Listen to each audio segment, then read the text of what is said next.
Hi, everyone, and welcome along to Extra Time, a fantastic edition of Extra Time today, given what's just happened on the pitch here at Bramall Lane. We're delighted to join you. Massive thanks, as always, to Sportsbroker, who we do this in association with. Without them, it wouldn't be possible, so massive thanks to our friends at Sportsbroker. And also massive thanks to two gentlemen who've got a great game to talk about with me today. Pop Dab's Andy Lawson and the Examiner and Opta's David Hartrick in the bottom corner. Gents, thanks for joining us.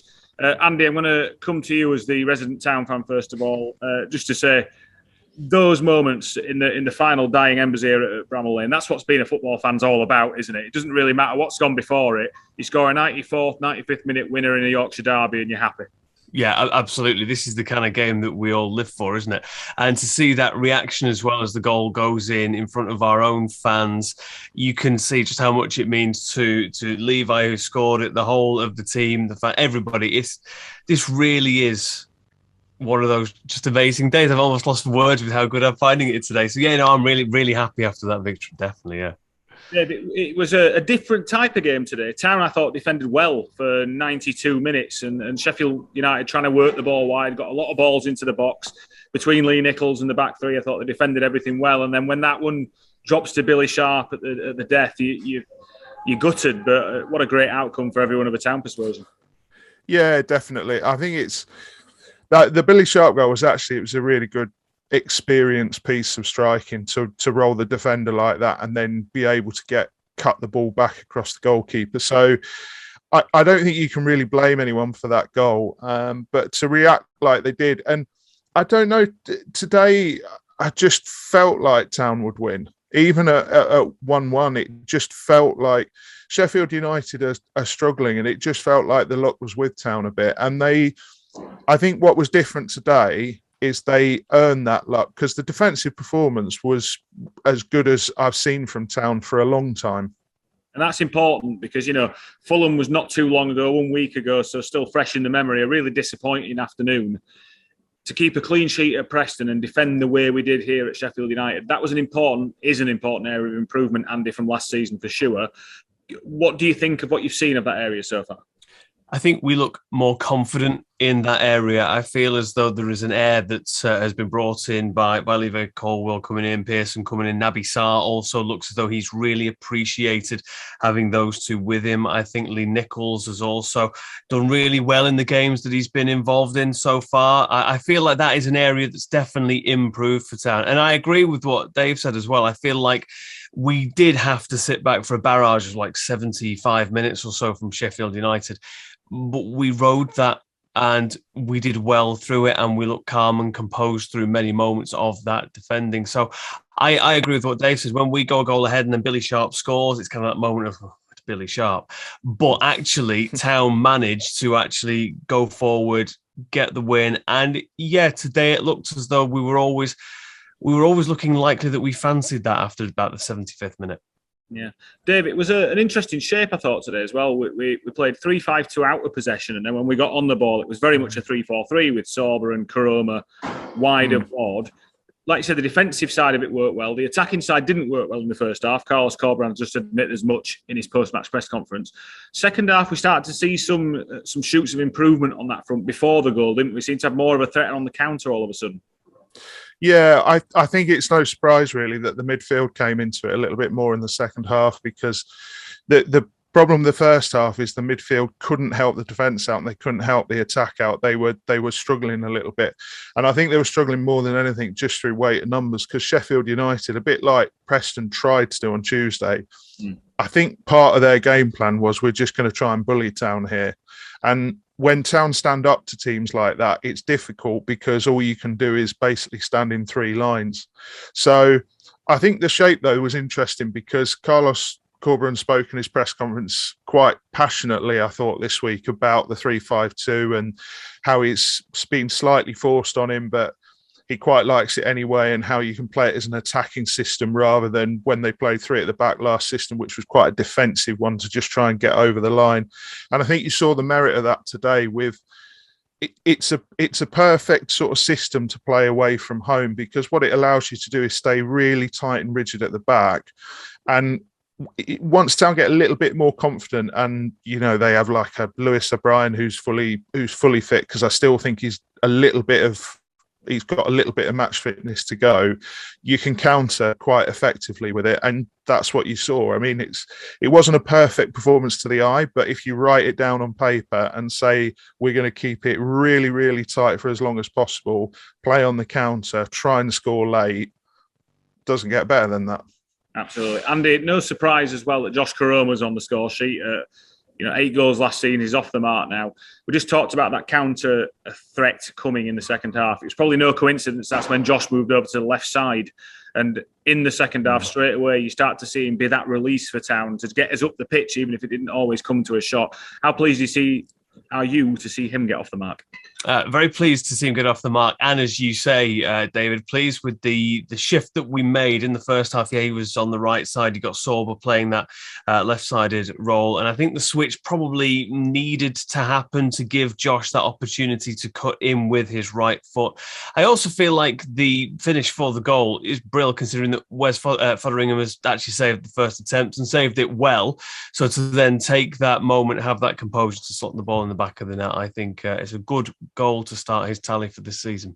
Absolutely. Dave, I want to, in the build-up to the goal as well, we've talked about Sorba Thomas a lot, you and I, on these shows when we've done them, and another string to his bow today, we've talked about his set-piece delivery, his direct play, but he's got a real eye for a pass as well. When he's drove over halfway, it's a fantastic pass to pick out Josh Koroma to set up that opportunity. Yeah, and I think he likes playing on the counter because Sorba is a player who likes to see grass in front of him. And the tighter games are the games he's going to struggle in. So I think playing away from home, particularly with his pace, with his eye for a pass, and he's brimming with confidence at the moment, because I know Town had a bad result last Saturday, but he still played okay. He started really, really well. And while he's confident like that, just get him on the ball in any position he wants to have it, basically. But I think the creativity is still a little bit of an issue for Town. So when you've got a Sorba Thomas, just use him as effectively as you possibly can and get him in the right areas. And that's an important point, Dave. I'll stay with you if I can, because straight away on the second half, I thought Sheffield United changed what they were doing. The first 3 or 4 times they got the ball, they tried to switch it to Baldock behind Sorba.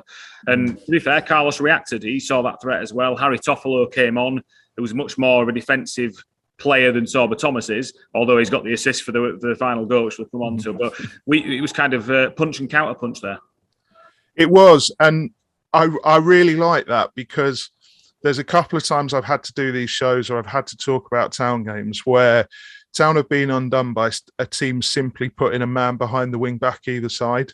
And this is a problem that Town have had going back to David Wagner's time, to be brutally honest with you. So it was really good to see that reaction today and say, no, just shut that door straight away. And I think it's also a marker of the options that Town have got defensively this season, that they have got. I know Harry Toffolo would normally start, but he's coming back into it. Town have still got options anyway, and better options defensively, so they can do that. It's quite clear that Corberan trusts his defensive bank of players an awful lot more this season, and to be honest, he's got good reason to. Yeah, absolutely. Talked about Harry Toffolo, the defensive force there, Andy. Let's talk about Harry Toffolo, the attacking force, because he's got a big, big role to play in that goal for Levi Colwill, who we'll speak about again in a second. But I just saw Harry post-match. He was buzzing, as you'd expect. I did wonder for a second. I was afraid they were going to give a free kick against him when he rolled the man, but he's pointed down to brute strength. But lovely bit of play, and great to see us go straight up the other end and react in the way we did to a really big setback at the time. Yeah, Harry Toffolo, we've seen is a very good defender, but also his attacking play is something that he's maybe even undervalued by opposition who come in, and opposition fans don't realise quite how good he is going forward. I actually feel like our second goal was a really big team effort. I feel Naby Sarr, his attempts to go and recycle what had come over, then to pass it to into Vallejo, who was just immediate with that pass forward again. Toff, as you say, rolls his man, puts the cross in. He's got 2 options. It's not often that somebody can cross for Town and has 2 options in the box, but we did for that goal. Goes through to Levi, who again, you could look at that and say it's a simple tap in, but it still takes that moment of the composure to actually put the ball in the back of the net. But yeah, no, you're right, absolutely. That Toff's contribution to that really can't be underestimated. And it's good, Andy, to see Harry back on the pitch, never mind contributing that way. And Dave just talked about defensive options and having trust in defensive options. It's easy to forget that we've got Harry Toffolo, who's a regular starter for Town, coming back in. We've not seen Josh Ruffles yet as the other left back, unfortunately, due to COVID. There's still some options to come back into this squad and strengthen it further. Yeah, absolutely. And we're seeing, I feel like, this confidence that the back four or back three and the two wing backs, however we choose to play, the confidence that has, you can see it does filter forward through the team. As you say, David, we have got these players who are still to come back that we're going to see. And those who are building their fitness, I mean, I've never had COVID. I've been listening to various people who have had and said it takes ages to come back from. So for players, this is a physical job. For Toff to come in and do as well as he's done, for Lewis O'Brien to be coming in and playing like a 90-minute football match, they're doing really well. But again, you hope that really they can continue to build and kick on from this. So yeah, as long as we can kind of keep what we've been doing this last couple of games going, it's exciting times at the minute. Yeah, I think, Dave, let's talk Levi Colwill and about the goal. What a special moment it is for him, his first senior goal, his first professional goal, but just a player as well. I know you love to see young players coming through systems wherever the club is. We talk about this quite often. Levi's a man who wouldn't be on loads of people's radars, I think it's fair to say, even football fans, and he's come into this team at 18 years old, and he looks a championship player in stature, in ability. Just everything about him screams quality, doesn't it? Yeah, I think the way Chelsea run their youth systems is from the first team down, everything is exactly the same. And you can see there's a player there who is extremely comfortable on the ball. And not only that, wants the ball. He's asking for the out ball when he steps out. And I thought what was interesting with that goal today really was, I think that's the bravest I've seen Town be for about 2 years, to have a situation like that and to be comfortable with Toffolo not immediately turning around and sprinting back, and Colwill not immediately turning around and sprinting back. And that comes from a little bit of confidence, and that comes from the Preston win. And when you've got a Colwill who is only going to get better and he's comfortable on the ball and he can pop up and do something like that, then that gives you other options and it feeds into other areas of the pitch. And Chelsea have been talking about Colwill for a long time. He's always been the sort of next big thing at Chelsea. And there are a lot of Chelsea fans I know are watching Town games very, very keenly because they genuinely believe this is one of the ones who's going to come through to the first team. And I think it's clear. We've talked about Romani Edmonds-Green several times, Dave, and how I think he's going to be a very good defender longer term because he gets it in his head. He's got the brain of a defender. I think Colwill is beyond that at the moment, but he clearly has the brain and he's clearly uber comfortable on the ball. I mean, I'm guessing he must have played as a midfielder at some point. He must have done. You're right in what you're saying about the interest from Chelsea fans, because there's a lot of Chelsea fans on the club's social media feeds as well, paying very close attention to Levi. I think what impresses me more, Dave, is I kind of expected him to be as comfortable on the ball as he is, given where he's coming from. I don't see many 18-year-old footballers who play in defence who are as capable defensively as Levi. That's the thing. I often think that a lot of players that come through academies get put in defence because fullbacks are often failed wingers, and I'm being really unfair there. And that's, no, it's true. It's true. Yeah, it's true. He's apt defensively as well, isn't he, Levi? Yeah, well, this is it. I think, like you just said, centre backs are often failed central midfielders. They just shuffle them back, but. Yeah, he's definitely supremely comfortable, supremely confident, gets it defensively. And I have to say, it's interesting how Naby Sarr is now playing with somebody who is like that and really confident next to him. And suddenly Naby Sarr looks a very different player and a player you can trust a little bit more and a player you can let commit as he wants to. So, yeah, it's interesting how Colwill is doing pretty well for himself, but he's just bringing a little bit more from somebody else as well. Andy, I think we spoke about Naby last time we were on, but I completely agree with Dave. I think the one player of this system really suits above all others is Naby Sarr, because in a two, you can't take risks. If you've got two strikers up against you and you're a back two, you can't take the risk of attacking too much because you might get done behind. When you've got the insurance of two players like Colwill and Pearson either side of you, or Colwill and Lees, or whoever it is, it allows Naby to go and attack everything. And actually, that's what he's good at. He's 6'6". He can win pretty much every header he goes for. He blocked a lot of shots today as well. We're seeing a different side to Naby Sarr now, a more defensively capable side than perhaps we had before. Yeah, I feel I've seen historically in the past there've been Town defensive systems where players have looked confident, then there's maybe been a change or so, which has kind of made things wobble or so, where we're seeing the opposite of that with Naby Sarr. We're seeing that, he knows, he trusts who's with him. You can see that he has got that comfort. So suddenly he is able to maybe run out of position just slightly because he knows people will cover him, but he's always had a knack. He's always known how to block the ball. When there's going to be a shot coming in, look back at last season, he's always known how to be there.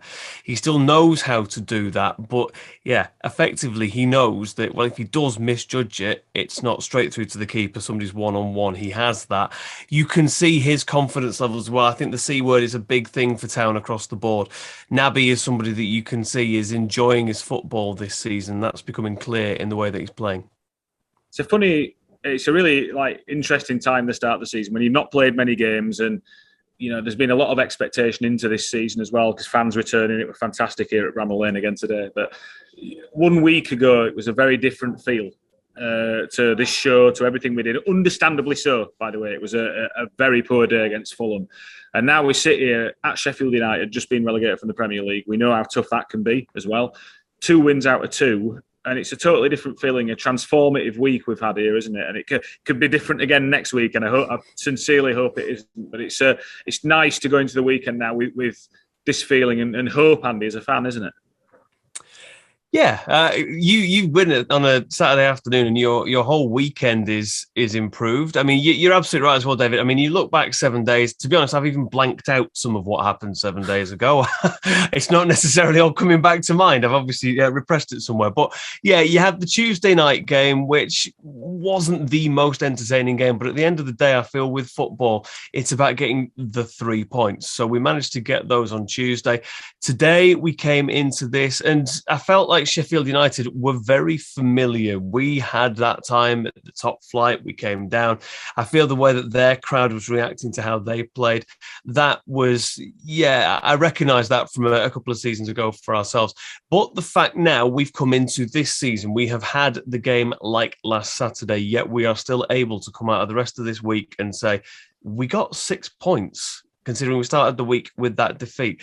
That actually is an impressive thing. And certainly I'm going to go into my Saturday night where this might be water at this stage, but I can't promise it's going to be for the rest of the night. Dave, I'm going to address you here as the relative neutral of the three of us. And I know you've got an affiliation to Huddersfield Town because you obviously worked with us for a long time now, but our resident Brighton fan. Is it easier for you to kind of sit back and think things like everyone needs to keep level either way? We're now 4 games into the season. It's nothing in the great scheme of 46 championship games. But what's your take on what we've seen over this start of this season from a Town perspective? I think what is important to say is Town are sitting on 7 points out of an available 12, and I don't think we've seen a 45 minutes from them yet, let alone a 90 minutes. So that is a very good position to be in right now. They've got a good game coming up next weekend, a home game again to really try and get on the front foot again. And I think what's different at the moment from the outside looking in is they are being a little bit braver. They still need a little bit of they're earning their luck, but they still need to sort of believe they can go and beat somebody a 2-0, a 3-0, a 4-0. But I think that the last couple of seasons as a neutral, there has been some pretty long old games watching them. And I think this season, if nothing else, we might find that there's a little bit more drama and a little bit more of this going on. And I think it's reflective of Carlos trusting his squad a bit more. I think it's reflective of a lot of things, if I'm brutally honest with you. But today is particularly interesting because I think we get trapped into looking at certain games and thinking, well, we've got away with that. I don't think Town did get away with it. I mean, they may have only had 30% possession, but there is a way to play away from home, and Town played a certain way away from home, and it's completely come off, and they've got 3 points. So, as I said, what I think really comes next is one of those games where for a good 45 minutes, the fans are really, really excited, and a Sorba Thomas and a Josh Karoma and a Harry Toffolo and Pippa either side are getting people going and getting people excited again. And that will come. But at the moment, it's just important just to keep clocking the points up, because we have in previous seasons with Huddersfield Town had a very long start to the season, and they've given everybody else a head start. So this feels different. It is different, and long may it continue, really. Yeah, well said, Dave. Yeah, Andy, it's amazing to think now we're sat here and the games are coming thick and fast, Tuesday, Saturday. It's the same again next week, Everton in the Carabao Cup at the John Smith Stadium on Tuesday, and then Reading at home on Saturday. Then it's the first international break. There's an extra run in there now. It's crazy, really, to think, isn't it? We're going to be sat in a week's time. Hopefully we'll be sat here again on the back of 3 points again, if I'm being hopeful. And we'll be in the first international break. It's kind of been waiting so long, it'll have just come and gone, won't it? Yeah, it's funny that you say that. I've been kind of organising my calendar over the last few days. Now, I realised, we have hit that first international break nearly. We've still got these 2 games, as you say. But again, to go into this part of the season, like Dave says, to have our start to a season where we are having Saturday nights like this, where we are enjoying ourselves, actually, this does feel different. And I agree with Dave entirely that there's still improvements that we need to see, and there are still things that I feel like are happening that maybe we would like to happen less. But ultimately, we've got 7 points out of 12. Fingers crossed we do look as though we can go into next week and have a really good game with it. In the Reading game, we're looking forward to a game at home against Everton. So, I think as we go into this first international break, I feel like we're in a better position than I'm used to being going into this point in August into September. Yeah, the best thing about this season so far is sending 2,000 fans here away, absolutely buzzing about that thing. That's what we've all been missing, isn't it, for 18 months of a really difficult situation for the world, let's be fair. So, guys, thanks so much for joining us again. Really appreciate it. I'm going to give you guys the opportunity to do a shameless plug, which is something I'm nicking from your podcast, Dave. So, Andy, I'll come to you first, mate. What are you up to? What would you like to promote in this space? Well, I'm actually really fortunate. I work as a radio broadcaster, which has actually turned into quite a difficult place potentially for some people, but I feel really fortunate. I'm working with a station called Pop Dab at the moment, amongst a few others. But Pop Dab, if you love your pop music, check it out, have a listen, popdab.co.uk. I think you'll really like it. And David, cheers for the opportunity. No worries. And I'm going to come to Dave, who has more things he has more jobs than anyone I know, Dave, but he's very good at all of them. But Dave, so let's talk about your book, if you would. Just give Town fans who might not be aware of this an idea of the book you wrote. I wrote Silver Linings, which is a look at 8 years of England under Bobby Robson and England itself, what it was like. And it was a lockdown project that got completely out of hand because I didn't realise lockdown was going to go on as long as it did. But it's available from All Good and All Bad. Excellent. Yeah, guys, thanks so much for joining us again. Glad you can join us on such a nice evening as well. Town fans, thanks for your tremendous support. A reminder that tickets are on sale now for the Everton Carabao Cup game on Tuesday. Go to htafc.com/tickets. It'd be great to have a bumper crowd in the John Smith Stadium for a really appetising cup tie, and as well for Reading on the 28th as well. All tickets on sale now at htafc.com/tickets. Massive thanks to Sports Broker again for their support of this show and the preview show as well. Massively appreciated by us all at the club. Fantastic win for the team in the best possible way probably today. Thanks so much for joining us. Have a great weekend, and we'll see you for the preview show to Everton on Monday.